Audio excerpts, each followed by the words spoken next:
everybody. Welcome to That Expert Show, where you help run the show. I'm Anna Canzano. Thanks so much for joining us. We are talking all about wine today, how to serve it, how to store it, and whether buying a more expensive bottle of wine actually tastes better. Our expert today began his wine career in Napa Valley, working the tasting rooms and wine cellars for the Mondavis and for Bill Harlan in the 80s. He and his wife own the Lenne Estate Winery down in the Willamette Valley of Oregon. It's named after his father-in-law. Joining us now live is Steve Lutz. Steve, thanks so much for being with us. Thanks for having me. Steve, I want to start off right with that question about price, because we do have people chiming in via social media. We posted about this topic, as we always do, leading into the show. And DSY on Twitter wanted to know, he said, serious question, does a more expensive wine really taste that much better? Well, in general, I'd say yes, but with a few caveats. I think that beauty's in the eye of the beholder. So there may be, for instance, a French Burgundy that maybe $130, and you try it and you really don't like it. Those are wines that are meant to be aged. And so if you drink them young, you might not get them at all or understand them. So but in general, most good producers price their wine according to a couple of things: demand, but also in quality. So, for instance, at our particular winery, we do have some upper end wines that push $80, and there is definitely a distinction in quality there. And most reliable producers would be like that. Another question that came in on Facebook from Laura had to do with chilling red wine. And her question was to chill or not to chill. She's read different things on the right temperature at which to serve it. Well, temperature is really important with wine. And I think that we tend to drink wines at a cellar temperature or a high cellar temperature, red wines, which would be around 60 degrees. And so in the summertime, if wine's in your house, it's been hot, your house is warm, you definitely want to maybe throw a red wine in the refrigerator for 15 or 20 minutes and get it more down to a cellar temperature. And conversely, some white wines people overchill. Chardonnay is probably one of the biggest categories of white wine that people overchill. You generally tend to kill texture when you chill a white wine too much. So some white wines really need some chilling, but you don't want to get them ice cold. Oh, interesting. See, I didn't know that. I've always just chilled it to the max, and I'm probably ruining the texture of it. Most people do. Let's talk a little bit about pairings then. I know this can be really intimidating. Like, I'm not by any means a wine expert. I've walked into situations and felt really intimidated when people start getting fancy talking about their wine terms. But are there some basic fundamentals when it comes to pairings that you can offer our viewers? Well, I think there are. I mean, and they're kind of the old standbys that you've always heard. Pair white wine with fish, pair red wine with meat. White and red wine go with cheese. So those are kind of the old standbys. But then there's a lot of nuances to that. For instance, I really generally wouldn't pair a big tannic red wine with fish, but something like Pinot Noir in the summertime really goes well with fish, really especially salmon if it's a lighter bodied Pinot Noir. Big heavy Pinot Noirs, maybe not so much.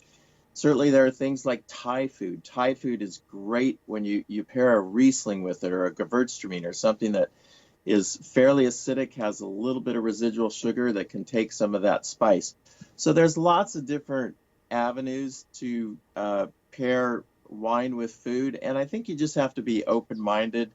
There's so much information online about wine and food pairings. it's really not very complicated. And so, when you're talking about wine and the cost of wine, which is what we started the show with, what are you seeing in terms of the trends now? Because I know from reading different articles about wine that the prime consumer right now is actually the baby boomer, but we know that won't last forever. So, what sorts of things are vintners doing to attract the younger generation, the millennials that may or may not have the expendable income to buy a $50 bottle of wine? Well, that's a really great question because I think the industry really hasn't quite figured it out yet, but we're working on it. I think that certainly there's different kind of packaging that's come up. People are putting wine in cans, in beer bottles.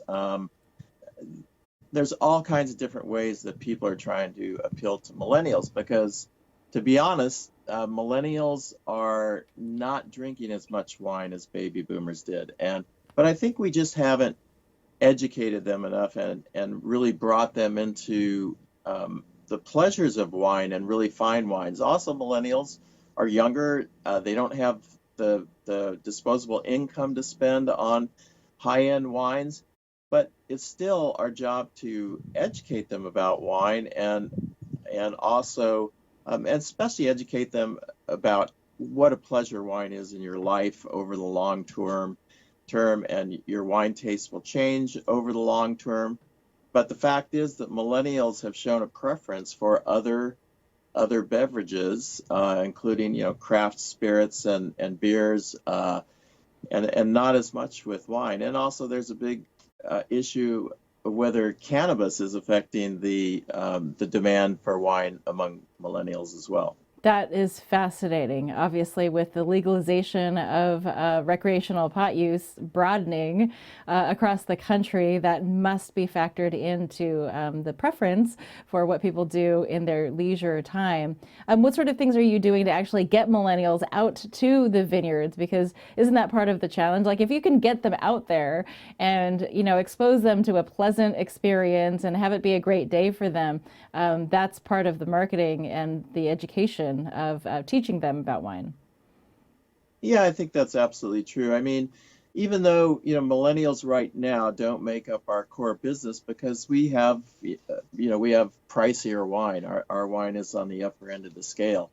We still like to have millennials come, and we like to talk to them, especially if they have a wine interest, and educate them about what we're doing in this particular area, and just educate them about wine in general. So I think that we do different things that millennials can take advantage of. One of the things we do here is blind tastings, and the blind tastings are really a lot of fun. They basically teach people not only how to taste wine, but also how to evaluate wine, think about wine, experience wine.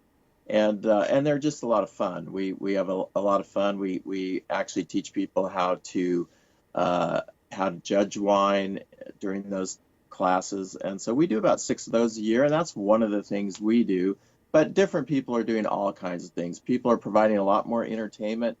Wineries now is more of an experience than just a wine tasting. It used to be when years ago, you just throw a plank between two barrels and that was it. And now, people in tasting rooms are having more.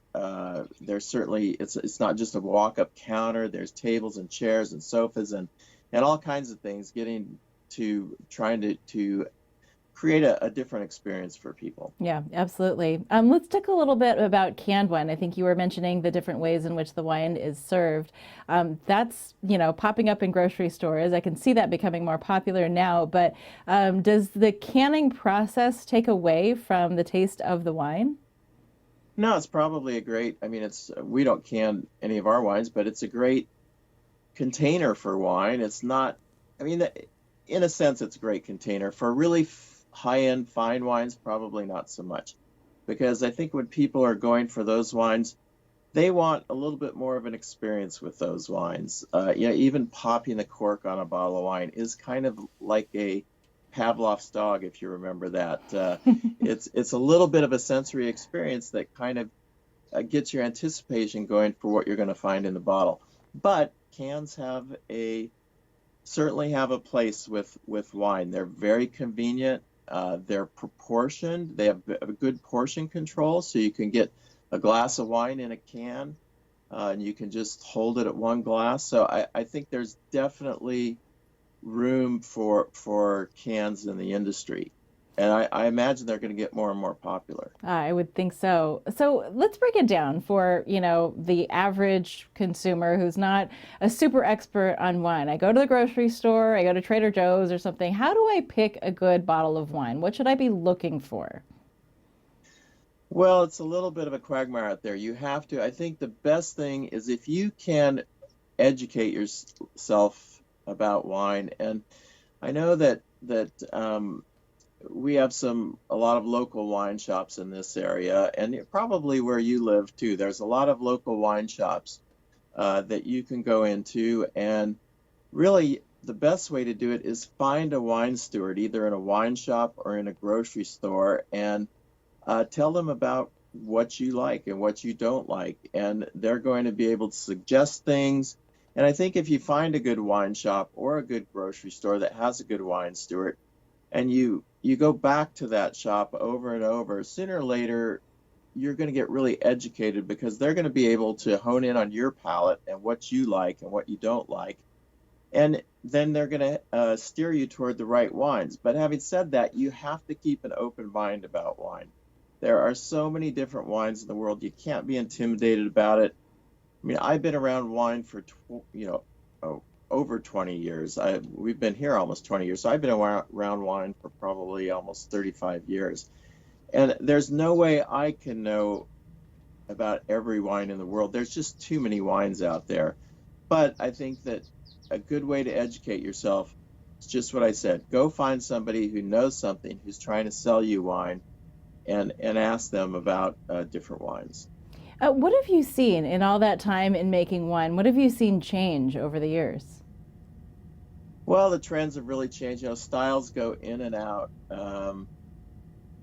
I think consumers' tastes don't really vary that much. Consumers like wines that feel good on their palate. But winemakers and sommeliers they like to play around. They like to experiment and do different things. So I know sometimes leaner wines are more in vogue. Sometimes bigger wines are more in vogue. Okay, but I'm going to stop you right there. What do you mean by leaner versus bigger?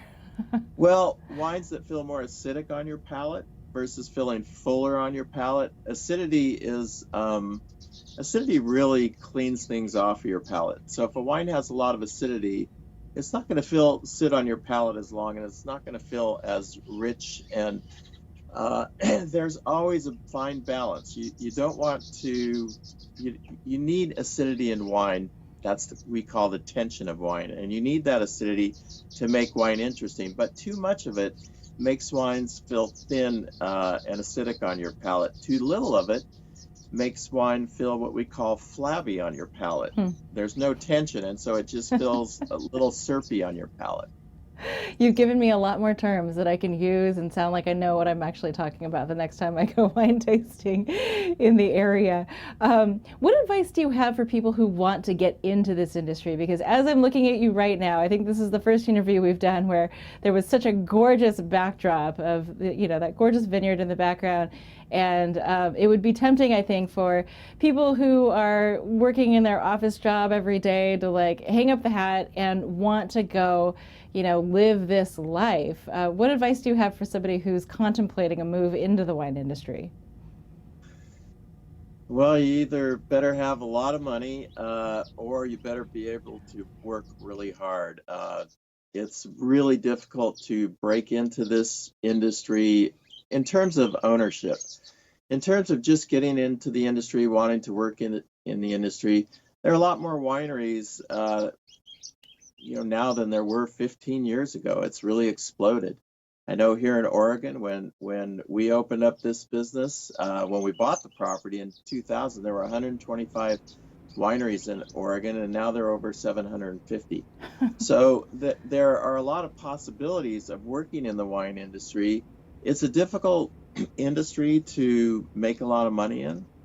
So a lot of us do it because we're passionate about it. We love the lifestyle. It is a fantastic lifestyle. You're around food and wine all the time, and if you like that, who doesn't? Then it might be a great industry for you. What are, you had mentioned, or we mentioned in your profile that you had worked in tasting rooms and cellars down in California, Napa Valley. What are the most common mistakes that people make when it comes to either selecting wine or consuming it? I know you mentioned over-chilling white wine. That's a big one. Yeah, I think people tend to, well, if you go to a tasting room, you can taste wines, and so then you can buy what you like. But you have to be a little bit careful in finding the right person to guide you with wine, and that's why I say you need to be able to trust somebody. We're all trying to sell people wine. That's what we're in the business to do. So you have to find the right kind of person who you can develop a relationship over time and you can trust to really select your wines.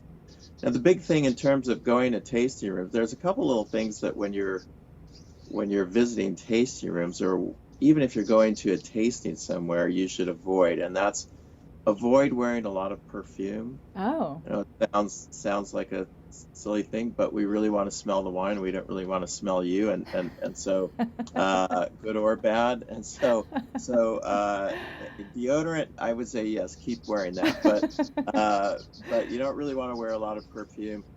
You don't want to chew gum while you're tasting wine. And then people do that? They're chewing gum while they're tasting wine? Yes, they do. Yes, they do. And I'll tell you, I cringe because that could possibly be me, but yeah. Okay. Well, one no-no when you go to any tasting room is never pour yourself the wine. Always let the people, that will make people bristle in tasting rooms. It's really actually against the law, but never ever help yourself to wine when you're in a tasting room. That's a real simple piece of advice. Something tells me you've seen it all in tasting rooms. We have, and don't overconsume. Be careful. It's every winery tasting room you go into has a spit bucket, and people are really funny about spitting. They really feel like it's gauche or something when they go to a winery, but it really is not. If you're going to 4 wineries in a day, I would highly recommend spitting. It helps. Interesting stuff. Okay. What not to do in a tasting room. That is very good information. What resources would you suggest that people turn to? Are there any resources online that you would recommend that people suggest, or that you would recommend that people consult? Well, I think if you're going to a specific area, every area has, they have organizations, whether it be a visitors association in that area, or they have American Viticultural Association, AVAs as we call them. They all have information about their area wineries to visit. So there's so many resources online. It's really hard to pin those down. But I would definitely, if I were going to a specific area, I would really consult those American Viticultural Association, those AVAs websites, because they will really inform you about the place you're going to, which is always important, give you a heads up to what you could expect to find there and what are the characteristics of the wines that you're going to find there. And they're just a great resource if you're doing any traveling. And if you're not traveling, you're just in a city and you want to look up your local wine shops, and those are great resources for not only finding wine but getting educated. Most of them put on tastings weekly, and a great resource for getting educated about fine wine. Before we go, wanted to touch on some news that's being made today, at least in Oregon. A bill in the legislature that has passed and is on its way to the governor's desk imposes a tax on out-of-state winemakers who are purchasing Oregon grapes to make their wine. I guess that's something that's relatively new and has obviously been on the minds of Oregon winemakers. I personally did not know that 20% of Oregon grapes actually go out of state to out-of-state vintners. So what is your take on this? Does this help the Oregon wine industry? Well, I think it's a lot about. I mean, there's not 100% consensus on this bill, but I think that the fair thing about the bill is that people using our grapes out of state should be taxed the same way people using them in state are, and that's the big part of the bill that I think is relevant and that I think is fair. There's no reason that we should have to pay a tax, and people using our grapes out of state shouldn't have to pay that same tax. That's interesting. So if you are in state and you use grapes from a different vineyard than you own, you have to pay a tax on that, like a per ton tax on that? Yeah. We Okay. all pay tax on the fruit that we use. Interesting. And the proceeds, I guess, from this taxation go to actually furthering the wine industry and the marketing Absolutely. of the industry across the state. That's absolutely correct. Great. Yeah. Okay. Well, any last thoughts before we go on wine, picking a good bottle of wine, and how to be a smart consumer? Just be an open-minded consumer. That's the big thing. Ask questions. Don't be intimidated about wine. It's really fun, and just keep an open mind, and I think you'll do great. Awesome. Steve, thanks so much for being with us and lending us your expertise. Well, thanks for having me. I appreciate it. And thank you for being on That Expert Show, being part of the show, submitting your questions and comments and contributing. That's the whole idea behind the show. You can always connect with us and give us your ideas. Are there other experts that you think that we should interview? I'm on Facebook at Anna Canzano, on Twitter and Instagram at That Expert Show. So just drop me a comment and let me know what you think about the show, even if you have suggestions on how it could be better, or again, other experts you think that I should be seeking out to interview. I know life is busy. You can't always catch something live, so we always post the show as well. The video version of the show is on our YouTube channel called That Expert Show. You can also catch our podcasts on Apple iTunes, Google Play, Stitcher, Spotify, TuneIn, all those good places. You can also just go to thatexpertshow.com and check out all of that content. We always create a tip sheet for the show that kind of summarizes the key points that the expert shared, and that's at thatexpertshow.com as well. So thank you so much for being part of this show. Give me a like or a subscribe, or share this with your friends and family if you got something out of it, or you think that the people in your circle would benefit from this information. We're here live every Monday at 11 a.m. Pacific time, 2 p.m. Eastern time on That Expert Show, where you help run the show.